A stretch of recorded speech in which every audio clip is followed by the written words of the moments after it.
Hey Dr. Shaw, this is the video blog reflection 3 for dealing with a loss. I suppose there's a lot of different losses that I could talk about, but I'm going to talk about the loss of my grandmother because I think it's the most relevant and the most powerful and important to me. Now, my grandmother on my mom's side of the family, my mom was one of 5 children, and they lived on a farm, and the family is very large. My family is very large, and with cousins and whatnot. And on the farm, everyone's connected, the neighbors, all the cousins, and my grandmother was the matriarch pretty much of everyone. So the loss of my grandmother had an enormous impact on um, our family, and including the cousins and whatnot. And even, I mean, everyone knew about it in our town. We have a small town, and it used to be a farming community, and it was almost like the death of farming, because farming is becoming much less prevalent. Because now just huge factory farms are taking over, and the small family farms don't occur. So it was very symbolic. It was like the loss of a certain time period, and it had just a huge impact on my family. Um, Now, how I dealt with it, I definitely deal with loss and grief differently than other people do. I didn't view it as a bad thing when my grandmother passed away, and I never really voiced that to my family members or anyone probably, just because it just sounds so bad saying, oh, I didn't, because I didn't feel bad, I didn't feel sad. I felt sad watching my family members grieve and cry, especially my mom.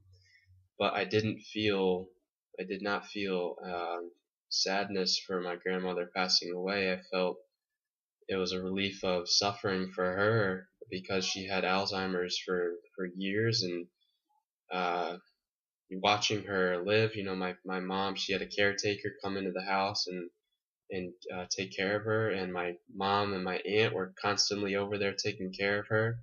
And I hated to watch this once very proud individual who could take care of herself, her children, her husband, and many other people all at the same time, and she couldn't even take care of herself. I had a very difficult time watching her in that state. I think she was alive, but I don't think she was living, and it was very difficult for me to watch that.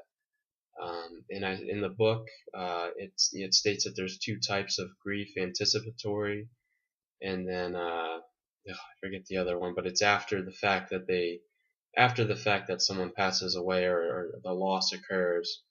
And it states that the anticipatory has much more of an emotional toll, and I definitely believe that. I mean, my parents, my mom, my aunt, everyone around my grandmother, including my 2 sisters, and myself, we had to deal with watching, being this anticipatory grief, constantly being afraid that she would pass away, or just constantly dreading going over to the farm and possibly seeing her, you know, passed away, which is eventually what happened. So I definitely dealt with it differently. I viewed it as a relief of suffering for myself, my grandmother, and everyone that was around my grandmother. And that was definitely in contrast to everyone else. I don't think I even cried, and I don't. And I questioned myself. I have to admit, I did question myself. I said, "Geez, Bob, do you have a soul? Do you have a heart? Why aren't you crying?" But then I think I just had a different viewpoint, a different mindset. And after I reflected on it, I feel like it's the right mindset, because I know that if anything my grandmother wanted, it would be for me to be happy, and she wouldn't want me to be crying over her passing away. She'd want me to move on with life. So that's how I dealt with my grandmother's death. There's many different ways to grieve and to deal with death. I watched the video on death for that you posted, and you can definitely see everyone there, all the families, they deal with it differently. Um, and I suppose I'd probably deal with it much differently than most people. So I think that about sums up the video blog reflection 3. Thank you.